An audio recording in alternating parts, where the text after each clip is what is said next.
When applause fades, what's left? Some narcissists rule stages and screens instead of nations. Fame, beauty, and brilliance. But at what cost?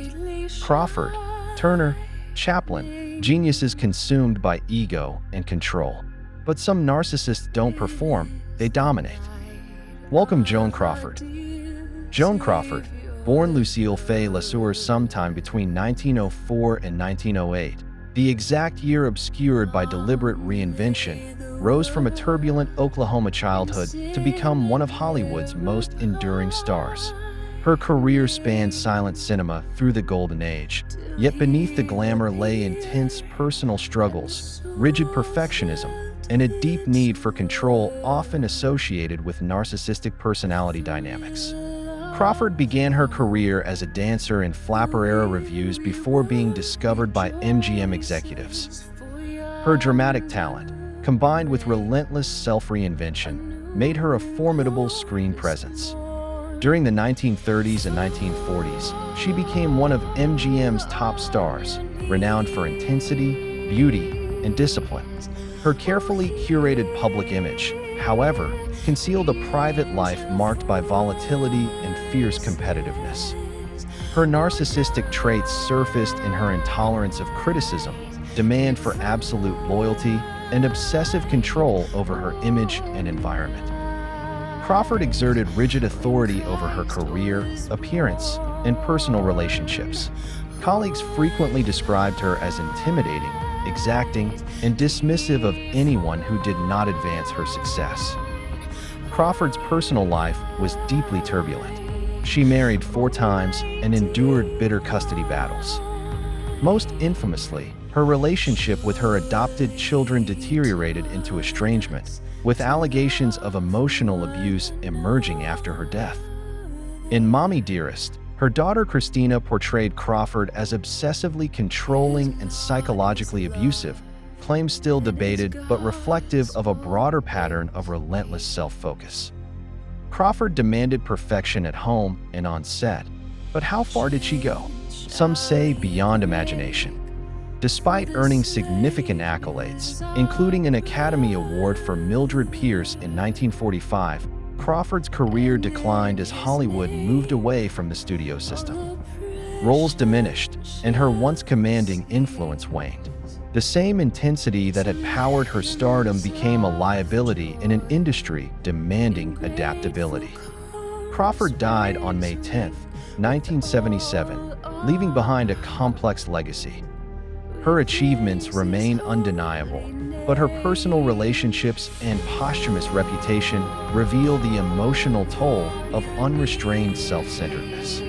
Her life illustrates how brilliance fused with narcissistic rigidity can erode intimacy and fulfillment. Welcome charismatic Lana Turner. Lana Turner, born Julia Jean Turner on February 8, 1921, in Wallace, Idaho, became one of Hollywood's most glamorous icons. Discovered at 16 while sitting in a drugstore, she was brought to MGM, where her beauty, poise, and magnetic screen presence propelled her rapidly to stardom in the late 1930s and 1940s. Turner's public drama often eclipsed her performances. Here's the story that shook Hollywood tabloids.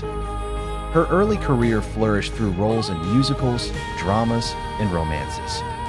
Performances in The Postman, Always Rings Twice, and Peyton Place cemented her reputation as a leading actress capable of combining vulnerability with sensual strength. She was adored by audiences and respected for her screen charisma. Behind the glamour, however, Turner's personal life was marked by instability. Her romantic relationships were highly publicized, often chaotic, and deeply entangled with her public image. Tabloids chronicled her marriages and affairs relentlessly, transforming her private struggles into serialized spectacle. The most infamous moment came in 1958, when Turner's daughter, Cheryl Crane, fatally stabbed Turner's boyfriend, Johnny Stompanato, during a violent domestic confrontation.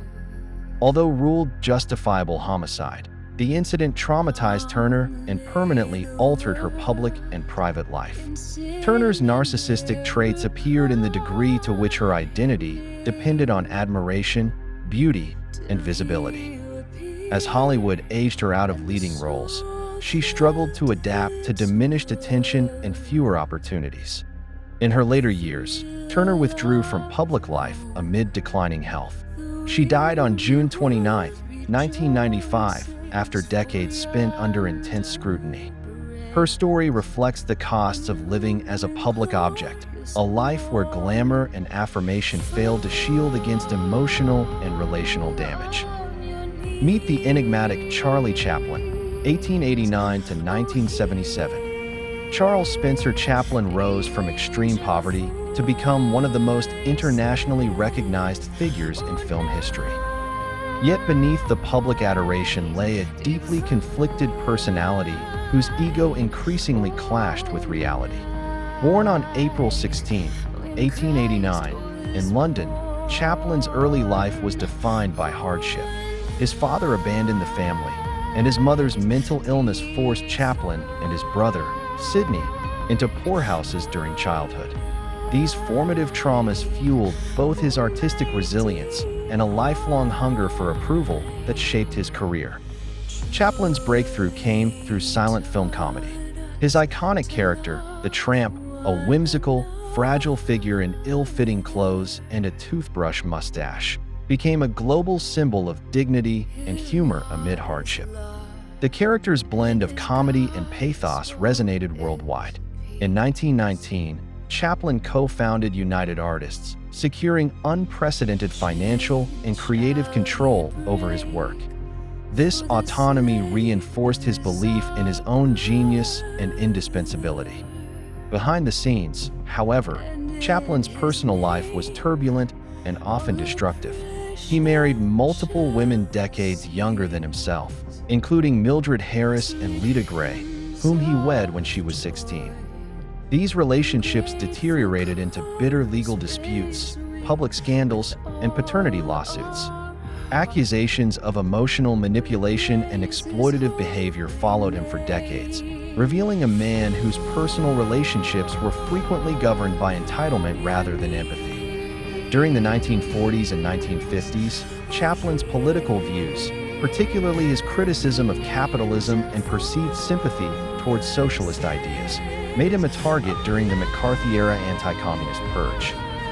In 1952, while traveling abroad, the U.S. government revoked his re-entry permit, forcing him into effective exile.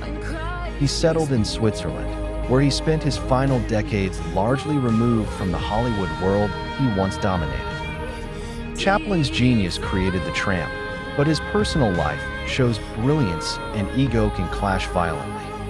Although Chaplin continued making films later in life, he never fully regained the unchallenged admiration of his peak years. He died on December 25, 1977. He is remembered both as a cinematic genius and as a figure whose private life exposed deep contradictions between public brilliance and personal conduct.